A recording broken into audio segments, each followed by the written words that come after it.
இயேசு கிறிஸ்துவுக்கு ஊழியம் செய்கிறேன்னு சொல்றவங்க அவரை முன்னிறுத்துகிறோமா அல்லது தங்களை முன்னிறுத்துகிறார்களா அப்படிங்கிறது தான் இந்த நாளில் நம்ம பார்க்க போறோம். ஜீசஸ் சொல்றாரு, நீங்கள் குருக்கள் என்று அழைக்கப்படாதிருங்கள், கிறிஸ்து ஒருவரே உங்களுக்கு குரு, நீங்கள் ரபி என்றும் அழைக்கப்படாதிருங்கள் அப்படின்னு சொல்லி அவரங்க சொல்லுகிறத பார்க்கிறோம். அதாவது நம்ம ஆண்டவருக்கு ஊழியம் செய்கிறோம், அவருடைய வேலைக்காரர். ஸோ நம்மளுடைய கடமை அவரை நம்ம எல்லாருக்கும் காட்டுகிறது தான்.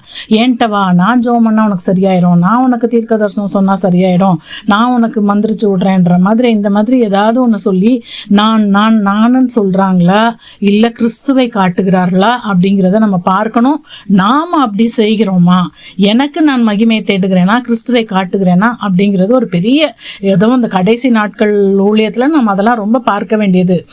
வேதாகமத்தில் யார் அப்படி தங்களுக்கு மகிமையை தேடினாங்க, அங்கீகாரத்தை தேடினாங்க அப்படின்னா பரிசேயரும் வேத பாரகரும்.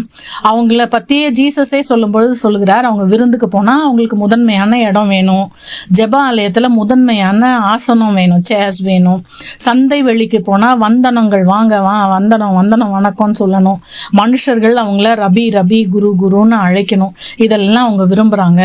ஆனால் சீஷர்களுக்கு சொல்கிறார், நீங்களோ ரபி என்று அழைக்கப்படாதீர்கள், கிறிஸ்து ஒருவரே உங்களுக்கு போதகராக இருக்கிறார், நீங்கள் எல்லாரும் சகோதரராய் இருக்கிறீங்க. ஸோ ஊழியம் செய்கிறவர்கள் தங்களுக்கென்று கனத்தையும் பதவியையும் பட்டத்தையும் ஒரு ஆவிக்குரிய சுப்பீரியாரிட்டியையும் அவங்க தங்களுக்கு தாங்களே தேடிக்கொள்கிறது மிகவும் தவறு. அதுக்கு நல்ல ஒரு எக்ஸாம்பிள்னு பார்த்தோம்னா யோவான் ஸ்நானன்.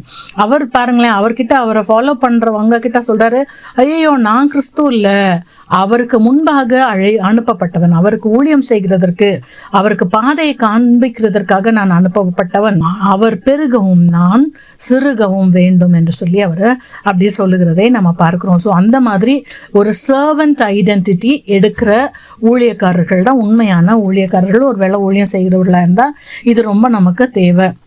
இது ரபி என்று அழைக்கப்படாதீங்க, குரு என்று அழைக்கப்படாதீங்கன்றதெல்லாம் நம்முடைய ஹார்ட் போஸ்டரை காட்டுது. அதாவது என்னுடைய இருதயம் எனக்கு கனத்தை தேடுகிறதா இல்லை தேவனை தாழ்மையாய் சேவிக்கிறதுக்கு அது ரெடியாக இருக்கிறதா அப்படின்றது தான் நம்ம பார்க்கிறோம். ஸோ இந்த கேள்வி, நான் செய்யும் எல்லாவற்றிலும் இயேசு கிறிஸ்து உயர்த்தப்படுவதை நாடுகிறேனா அல்லது நான் அங்கீகாரம் பெற வேண்டும் என்று விரும்புகிறேனா?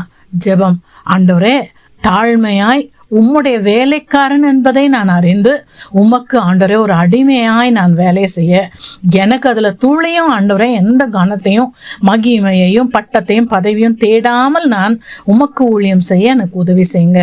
ஆமேன்.